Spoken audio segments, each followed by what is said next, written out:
If you grew up playing video games in the late 90s or early 2000s, then there's a pretty good chance you grew up playing games like Ocarina of Time, Okami, or maybe even Star Fox Adventures. That is, if you're at all like me and you grew up with the GameCube in the case of Star Fox. Now, maybe you haven't touched it in a while, maybe even years at this point, but I'd hazard to guess there's at least one game from back then that left a pretty strong impression on you. After all, there's a lot to love from the games of that era. Bright visuals, memorable soundtracks, and at the time, large, vast open worlds to explore with plenty of hidden secrets and collectibles to find. They'd also seamlessly blend multiple different genres, typically involving a clever mix of combat, puzzle solving, as well as exploration. None of these elements were too uncommon to find back then. I, like many others, are not sure what you'd call this genre. I guess technically action-adventure, but that seems pretty broad by today's standards. Whatever the case, these are some of my favorite games of all time. They offered a satisfying blend of gameplay that you don't see too often anymore. Games nowadays seem to hyper-fixate on one core gameplay loop and then forego anything that deviates from that loop. Which isn't a bad thing necessarily. A lot of games benefit from doubling down on one or two core elements, but at the same time, I do feel like something was lost along the way. It's hard to truly be surprised when you know everything a game has to offer from the onset. At a certain point, things just start to feel a bit too predictable. I miss the more adventurous spirit that older games used to have. Like you never knew what was waiting for you around the next corner. It was almost as if anything could happen, even if you knew it really couldn't. As a result, I often find myself asking, whatever happened to those games? Where did they all go? It seems like ever since the Xbox 360 and PS3 rolled around, they all just up and vanished. As if one day the video game industry as a whole just collectively decided to stop making that type of game. For better or worse, it seemed like the action-adventure game as we once knew it was fated to go the way of the 3D platformer.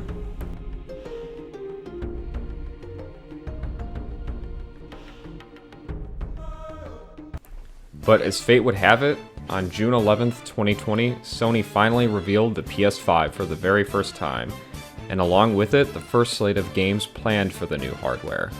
Spider-Man Miles Morales, a new Ratchet & Clank, and Horizon Forbidden West, just to name a few. Nothing too out of the ordinary for a PlayStation showcase, for sure. But there was one game in particular at this showcase that stood out among the rest. An indie title called KINO Bridge of Spirits from a first-time developer, no less, which previously had dipped their toes in animation, most notably the Majora's Mask fan film, Terrible Fate. Being from an animation studio, it comes as little surprise that the first thing that caught my eye about this game was none other than the art style. I mean, it looked almost out of place compared to everything else that was shown. It was both reminiscent of Jak and Daxter and Tak the Power of Juju, if anyone remembers that last one. This felt like a relic of a bygone era. Not only that, but the music stood out to me as well, having a clear Eastern influence with lots of drums and wood instruments, giving off a tribalistic vibe, not too dissimilar from the score found in Avatar: The Last Airbender. At this point, my curiosity had been piqued, but as the trailer continued on and we finally got to look at actual gameplay, I was floored. We get to see what I assume to be our main character, traversing a large overworld, kinda like what we used to get back in the day. I also see platforming as well as combat and even a few boss fights as well. And then I also see Pikmin? Or something similar to Pikmin at the very least. I mean, at this point I wasn't even sure what the heck I was looking at. Was this somehow a new Jak and Daxter? Or maybe I was caught in a time capsule. Although that would be pretty unlikely considering games from the 2000s never looked this good. Not even close. At the time, I remember feeling like KINO was a game that was tailor-made specifically for me. Certainly a game like this was too good to be true, right? In order to solve this conundrum, let us take a closer look at the game then, shall we? Without further ado, here's my retrospective of KINO Bridge of Spirits.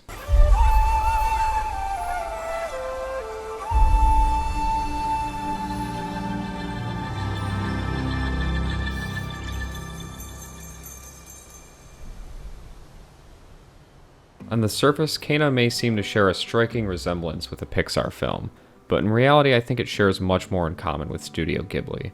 Hear me out. When you go into a Pixar film, you know what to expect, more or less. It'll be a family-friendly affair that might have the occasional adult joke or two, but nothing that goes far beyond that. With animated movies like Princess Mononoke or Nausicaa Valley of the Wind, however, you might be taken aback by just how adult-oriented they actually are, especially if you haven't seen them before. They may appear whimsical at first glance, but they quickly subvert this expectation with some pretty serious subject matter. For example, Princess Mononoke centers around the ever-escalating push and pull between both man and nature, and how this push and pull leads rise to a conflict that puts the lives of both of these ecosystems into question. Funnily enough, it's not too dissimilar here in KINO.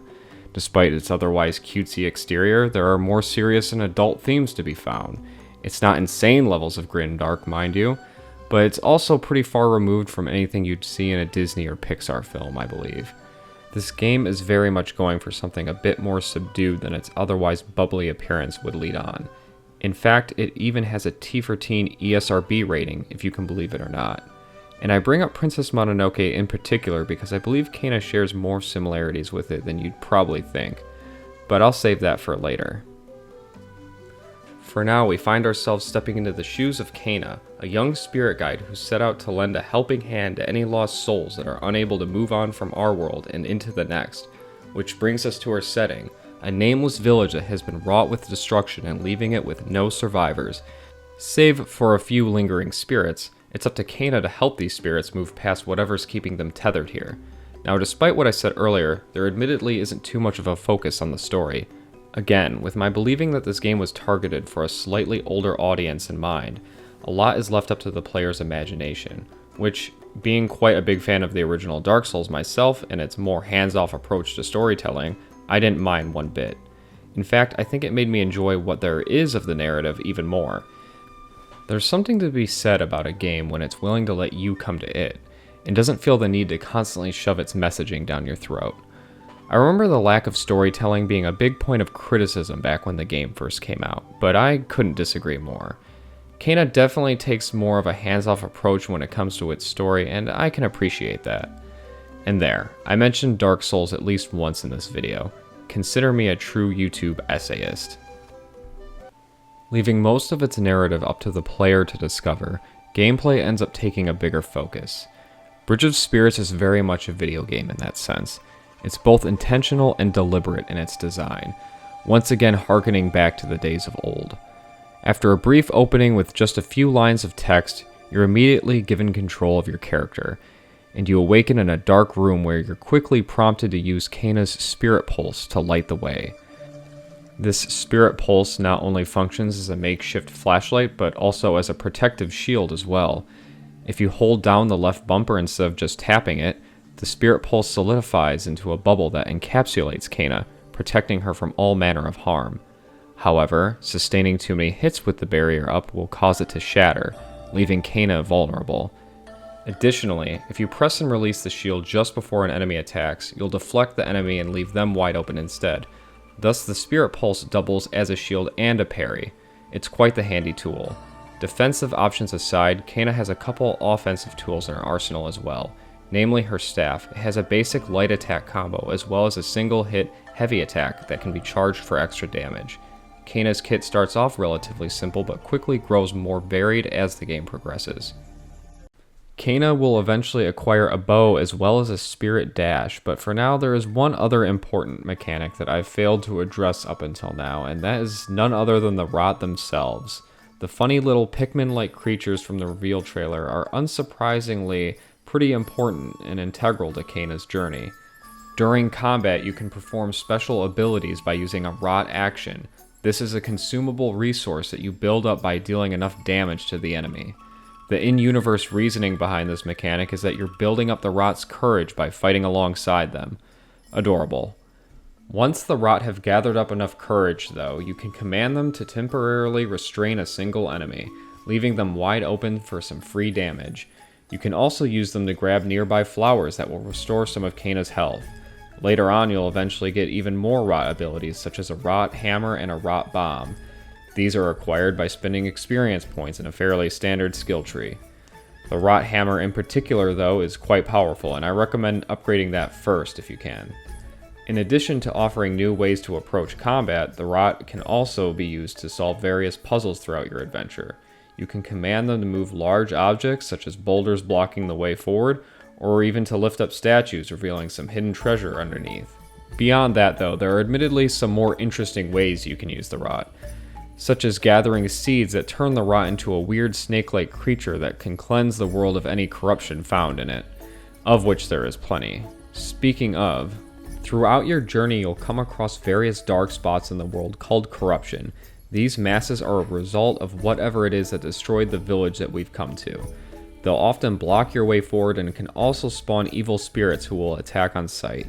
KINO is able to cleanse these corruption zones though with the rot, as I mentioned earlier, by using a rot action, allowing her to take one more step towards healing this cursed land. Overall, I really do like the rot, although I could see some making the argument that they're a bit too simplistic for what they are, and I'm inclined to agree. While I do believe the rot are overall a positive for the game rather than a negative one, I do also feel like they could be expanded upon. Either way, I don't think they detract anything from the overall experience. And perhaps it's for the better that they're a bit more on the simplistic side and you don't get too bogged down trying to micromanage them. Shortly after acquiring your first few rot, you'll arrive at a now dilapidated village. This village sits at the center of the game's map and acts as a hub world of sorts, as you'll find yourself returning to it from time to time, which I guess is a pretty good excuse to talk about level design for a moment. From this central hub area, you can then also travel to new zones, though you won't do so through a level select. Instead, entering and exiting new zones is entirely seamless, meaning you won't be hit with any pesky loading screens.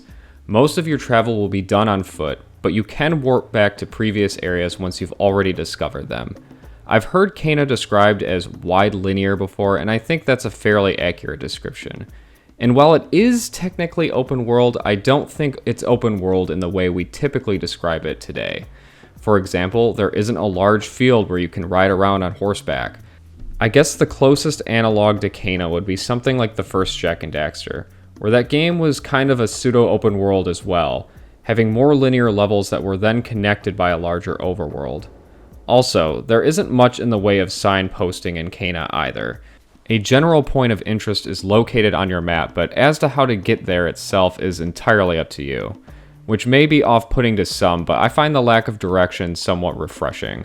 After all, this is how games used to be designed back then, and I think it adds to your overall sense of space in the world, as you can often look back at areas you've previously been to and get a visual representation of just how far you've traveled. It's good shit. And just like with any good hub world, the village will also open up and new areas will become accessible as you progress through the story. When you're out and about exploring, you may stumble across items called spirit mail. Returning this spirit mail to their designated homes back in the village will unlock new sections of it for you to explore, as well as rewarding you with some collectibles. Seeing the village slowly open up and restored back to some of its former glory is both a satisfying and rewarding experience. Just beyond the village is a mountain you can see off in the distance. At the peak of this mountain is a sacred shrine that KINO is in search of. This mountain shrine is actually the last area you'll visit in the game, where you'll inevitably face the final boss. I've always liked it whenever games allow you to see a super late game area relatively early on. Kinda like how you can see Hyrule Castle upon immediately exiting the Shrine of Resurrection in Breath of the Wild. It's like a little sneak peek of the end of the game, and it gives you something to look forward to. But unlike in Breath of the Wild, you won't be able to access the mountain right away. Instead, a nearby spirit informs KINO that the mountain shrine is sealed by an ancient power, which can only be released by helping the other lingering spirits still trapped here. So basically what you need to do is to locate each of these spirits and help them move past whatever their grievances are. And by helping them move past their grievances, I of course mean beating the ever-living shit out of them. Or I guess never-living shit would be more accurate, considering their spirits. In any case, you'll have to do a bit of legwork before confronting anyone, because each of these spirits have various relics associated with their past, and you'll need to gather all of them in order to draw the spirits out. The search for these relics will take KINO beyond the bounds of the village and into new areas, such as a dense forest and a vast farmland. where you'll fight your way through scores of enemies, solve various puzzles, and engage in some light platforming, all the while acquiring new abilities along the way. One such ability is the Spirit Bow, which I hinted at earlier. On the way to your first corrupt spirit, KINO will acquire the Spirit Bow. By channeling her energy into her staff, KINO can then turn it into a pretty nifty bow and arrow. If you've ever played a video game with a bow and arrow in it before, then you'll be right at home here. You can of course shoot enemies with the bow, but doing so does surprisingly minuscule damage, which is why you'll want to shoot any yellow weak spots found on certain enemies. Doing so will cause some pretty serious damage, and even one-shot some weaker enemies. But perhaps what is a little less standard about this bow is the way it opens up exploration. Throughout your journey, you'll come across these large blue flowers. Shooting these flowers with the bow will launch KINO towards the flower at great speed, acting similarly to a hook shot. These flowers actually open up exploration quite a bit and can even be found in previous areas that you've explored, giving the game an almost Metroidvania-like quality. One running trend you'll likely notice throughout KINO is that most of the abilities you acquire will often serve an additional purpose. Throughout my first playthrough of the game, I consistently felt I was kept on my toes. You'll also eventually gain access to a Spirit Bomb. No, not that one. By pressing the right bumper instead of the right trigger while aiming, you'll then throw a bomb. This bomb can then be detonated by using KINO's Spirit Pulse or by shooting it with an arrow. In fact, sometimes you'll need to shoot it with an arrow if it's too far away to be detonated with the Spirit Pulse. Detonating the bomb on enemies can do some pretty serious damage. There are even some enemies where you'll need to use the bomb in order to deal any damage at all. There are these rock enemies you'll come across, and they're normally completely invulnerable to any type of damage. But if you throw a bomb at them and then detonate it, it'll reveal a weak point, which you can then shoot at with the arrow, killing them instantly. And of course the bomb serves an additional purpose as well. Occasionally, large rocks with a bluish sort of sheen can be found in the world, and if you detonate a bomb on these rocks, they'll then lift up into the air and create a series of makeshift platforms for you to traverse. This will then lead to some previously inaccessible areas and is also required for solving some puzzles later on as well. Also, some of these rocks will have blue crystals attached to them. Firing these crystals with the bow will change the orientation of the rocks, again leading to new areas. There's a sort of synergy between KINO's abilities that I like. It allows you to make good use of her kit, instead of going through large portions of the game just ignoring them. No matter the ability, you'll likely find it in your current rotation, which will certainly come in handy whenever you find yourself stuck on a particularly difficult boss fight. Speaking of, I guess we should probably talk about the bosses.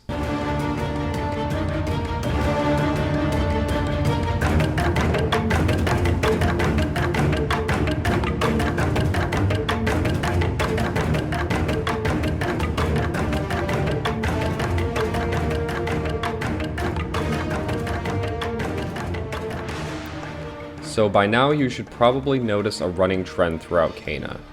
Whether it's the more subdued narrative or the overall lack of handholding, KINO is not quite as kid-friendly as it initially leads on.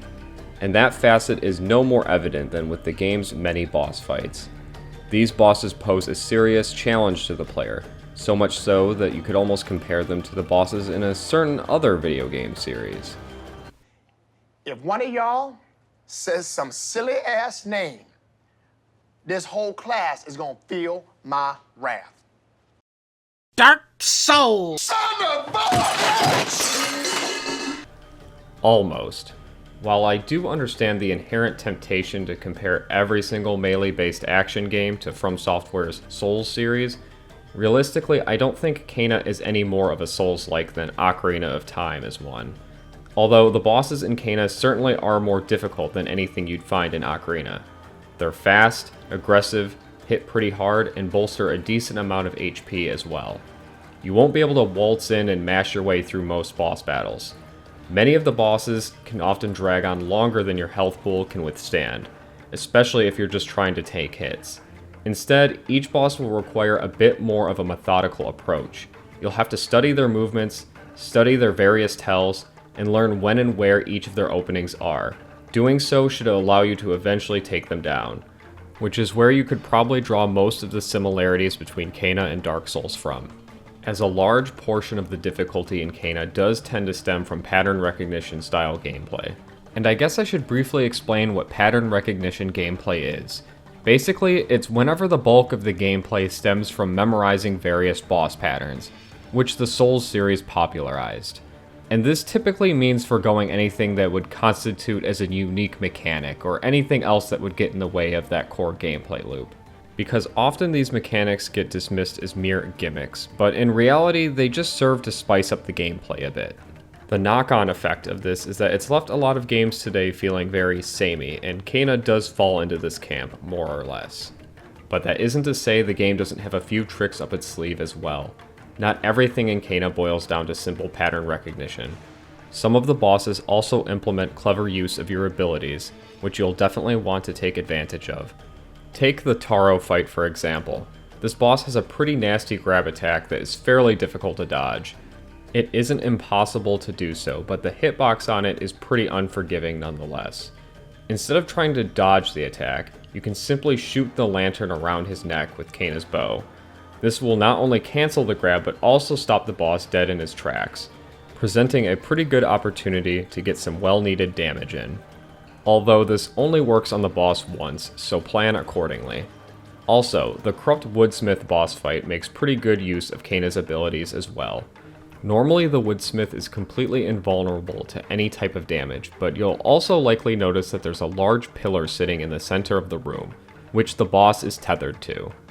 If you use the ability that you acquired prior to the boss fight, which in this case would be the bomb, you can throw and then detonate a bomb on the pillar, which will then reveal a core that can be destroyed by shooting it with 3 arrows. Doing so will temporarily remove the boss's shield, leaving them vulnerable for a short while. So not everything is strictly a dodge and punish affair.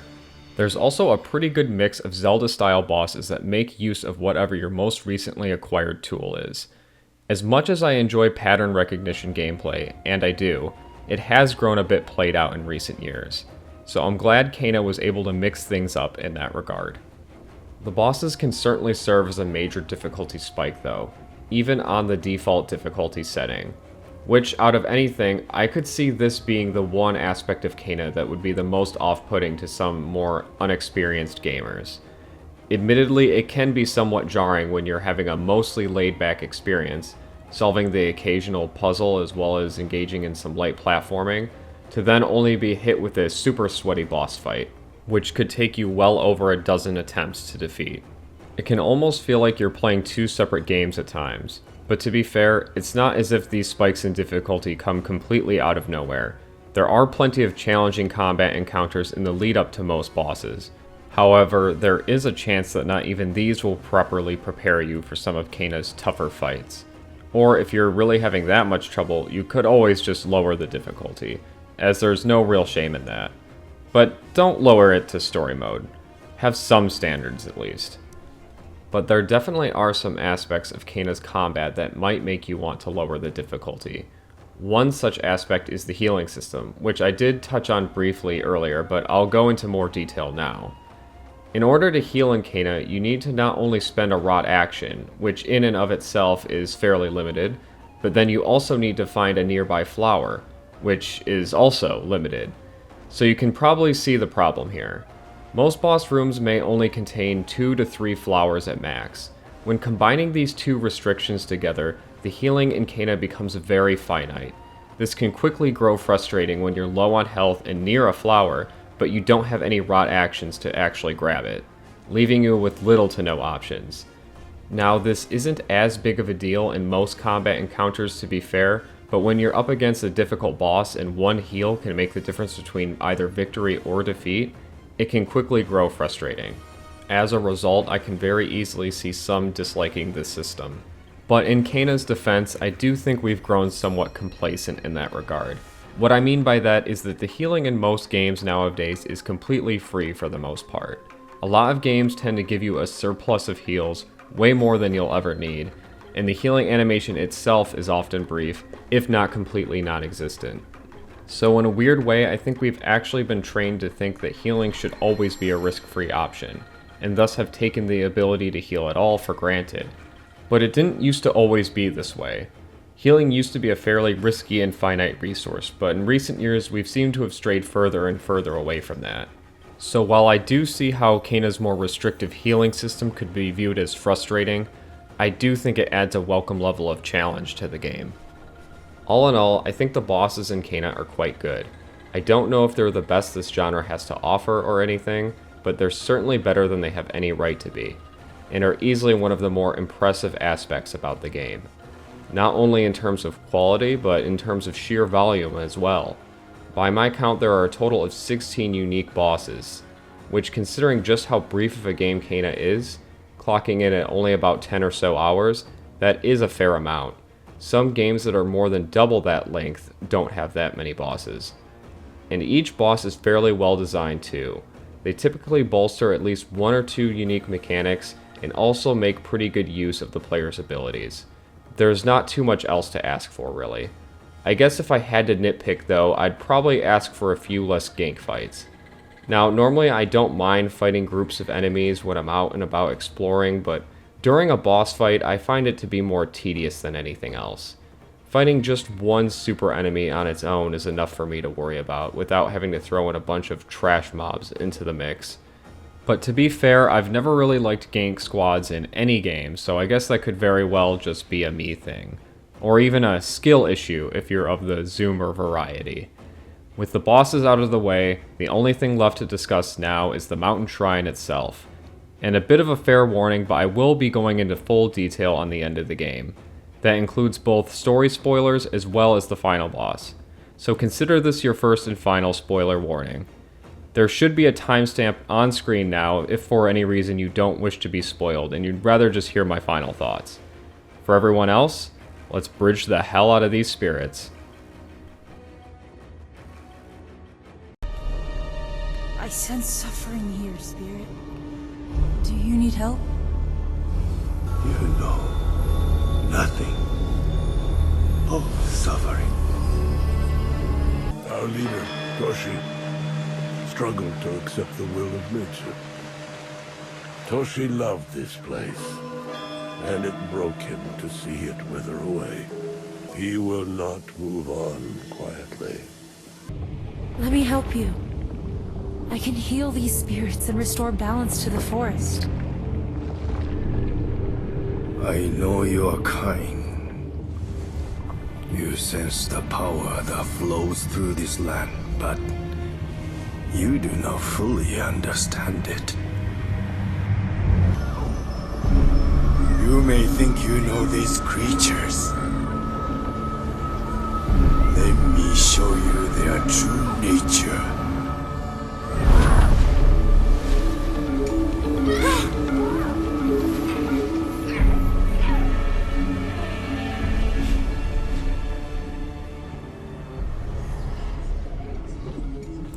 After helping each of the corrupt spirits pass over to the spirit realm, the barrier sealing the mountain is now released. With the end now in sight, we make our way forward, but there is still one more corrupt spirit that KINO must face. On her way up the mountain, KINO is confronted by Toshi, a corrupt spirit that was once the village chief back when he was still among the living. But unlike with the other spirits, Toshi is far more powerful, and is thus able to sense the personal conflict within KINO, allowing him to easily best her, and in turn sending her back into her own past. Here, KINO meets a younger version of herself. This younger KINO cries out in search of her father, who is nowhere to be found. KINO comforts the child, telling her that they can look for him together, despite knowing that her father already passed away long ago. Meeting her younger self makes KINO realize that she had her own ulterior motives for coming here. As it turns out, helping the spirits was only a secondary goal. Instead, we learn that the mountain shrine has a deep connection to the spirit realm, and she was hoping to use this connection in order to see her father for one last time. Finally able to acknowledge her own selfish desires as well as her own father's death, KINO is now able to escape her memories and return to reality, where she once again crosses paths with the friendly spirit from before, this time telling us that Toshi has hidden each of his relics within the spirit realm, presenting us with one final task. But in order to enter the Spirit Realm, we'll have to make use of Kina's next and also last ability, the Spirit Dash. By pressing both bumpers at the same time, you'll then dash a fair distance forward in your current direction. With this being the last ability in the game, its use case is naturally a bit more limited, but at this point there's realistically only a couple hours of gameplay left, so it is understandable. Dashing through any purple gates strewn throughout the village will allow you to then pass over into the Spirit Realm, which is a sort of Dark World version of the village.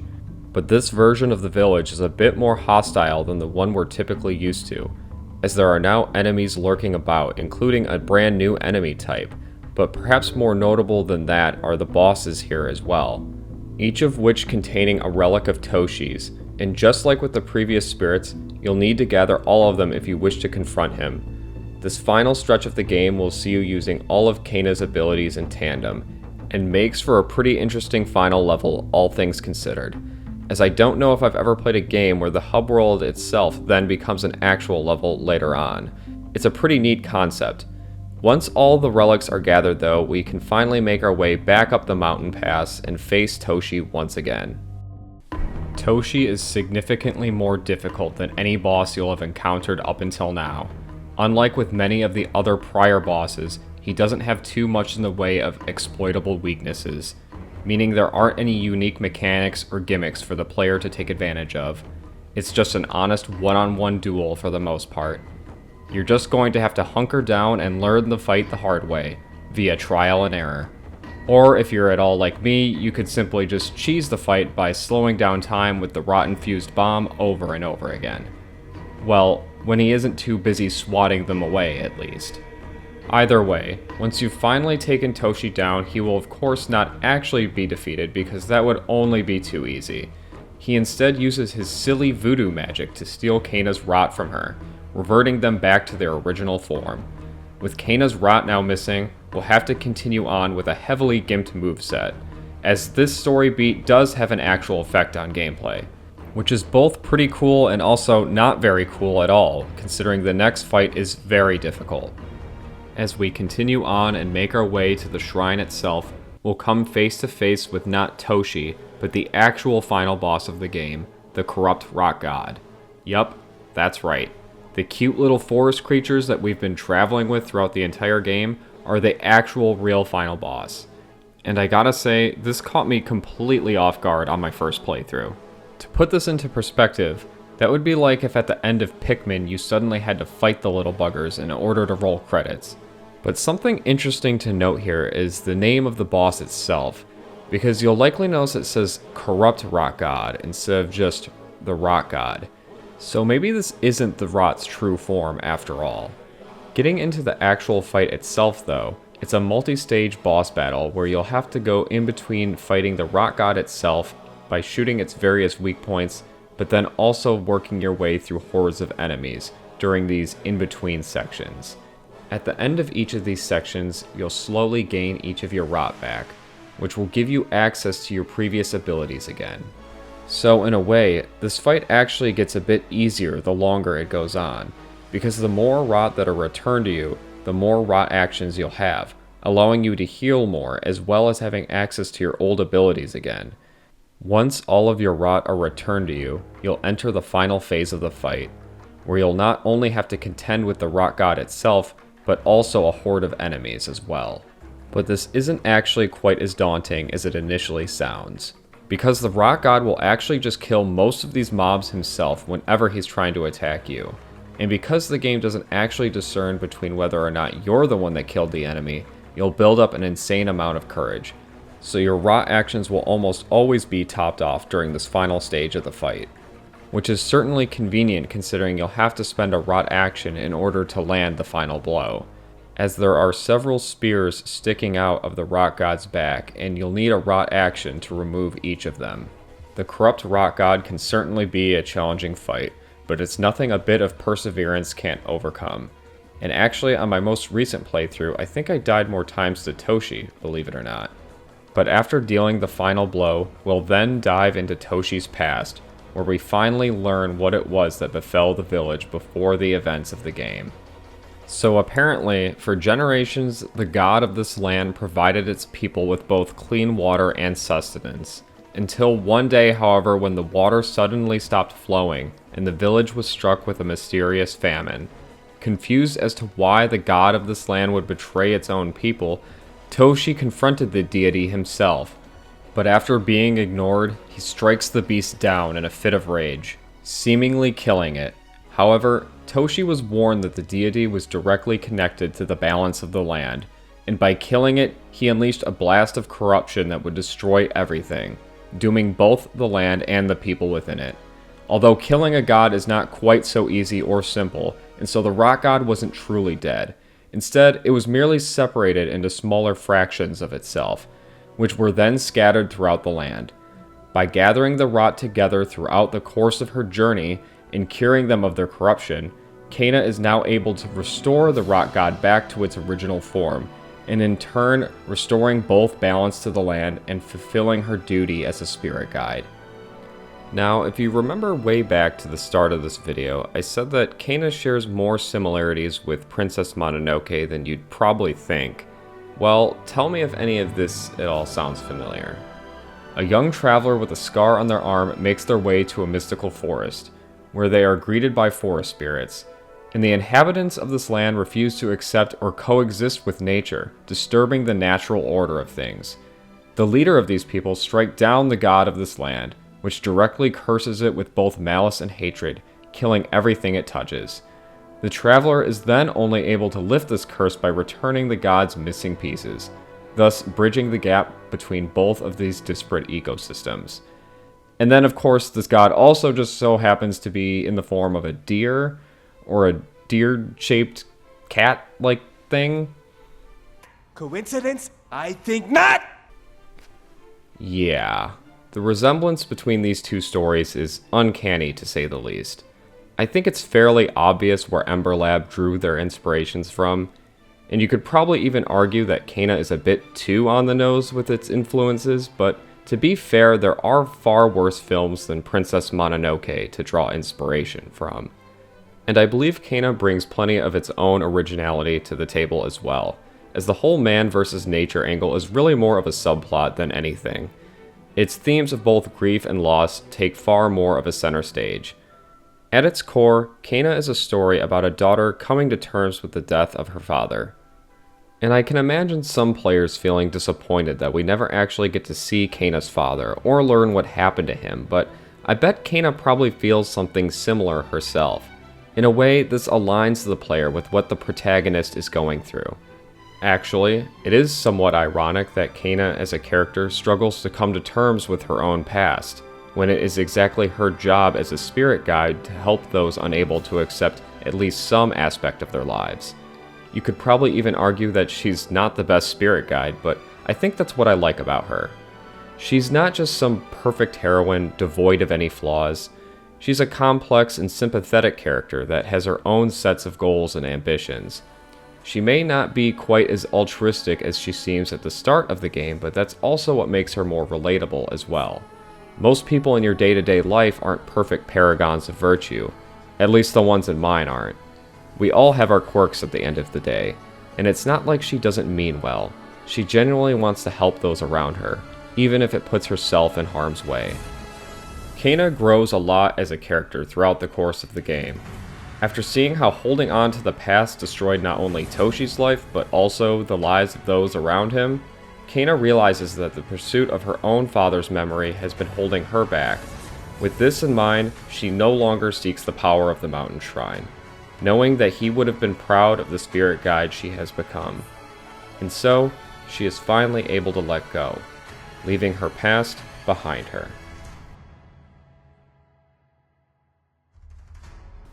Either surprisingly or unsurprisingly, KINO is exactly what was sold in its initial trailer. It's a 3D action-adventure game that is reminiscent of The Legend of Zelda and other games like it. The ones that we used to see oh so often, but for one reason or another have now faded into obscurity. KINO manages to combine a mixture of combat, exploration, puzzle solving, and even platforming to create something that is more than just the sum of its parts. And if you're at all familiar with this genre, then you'd likely know that platforming is not something typically found in most Zelda-likes. It's almost as if KINO invokes an entire era of gaming rather than one specific genre or series. Like the developers were trying to tick all of the PS2 and GameCube era boxes. From The Legend of Zelda to Jak and Daxter, and even Pikmin, KINO draws from a wide net of inspiration and blends them together into something that somehow feels both nostalgic and distinctly new.